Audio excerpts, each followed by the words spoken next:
the playing field of what's going on in energy in Ontario, and where the public debate could benefit a little bit in the coming election, and also following the election on where we might need some more scrutiny of the energy debate.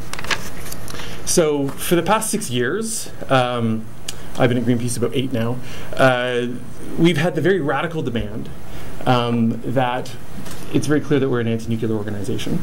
But we've had the very radical demand that, to be fair, we should at least have an open and transparent assessment of the cost effectiveness of nuclear technology versus green technology. And we've asked for that for, an obvious reason. Every reactor in Ontario has gone massively over budget. We're still paying it off. That's the debt retirement charge on our electricity bills. Before we get into this mess again, let's have a little bit of scrutiny on that. So whether you're pro-nuclear, anti-nuclear, we think that's a fair thing to do. And it hasn't happened yet. What we're going to talk to you about today is 2 things, why that debate should really happen. I'm going to chat briefly about, there was something called the nuclear renaissance that kind of got us into the most of our current energy plan. That hasn't panned out because of cost, and also as we've seen with Fukushima. And Keith is going to talk about how renewable energy in just the past 4 years has moved from a very niche player in world energy markets to a leading source of energy supply.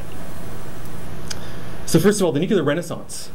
So on screen you have a headline. A lot of these appeared over the past decade, but pre-2005, there was a lot of promise that the Canadian nuclear industry was going to make a comeback.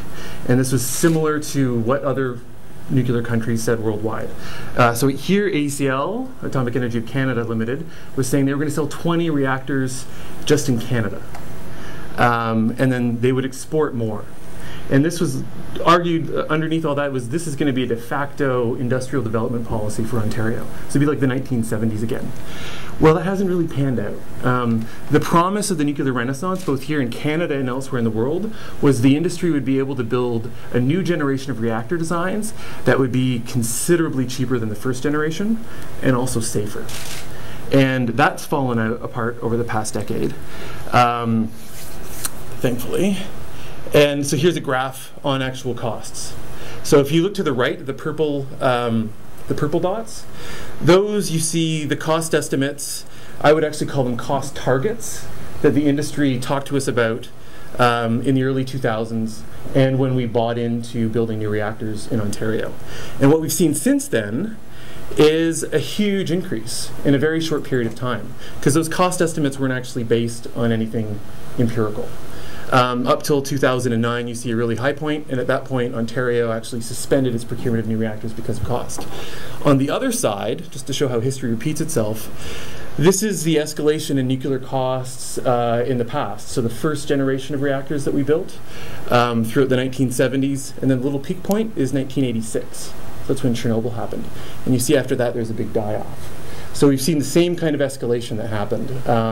And what's happened over the past decade is jurisdiction after jurisdiction, outside of very controlled markets, have dropped plans for new reactors. 86.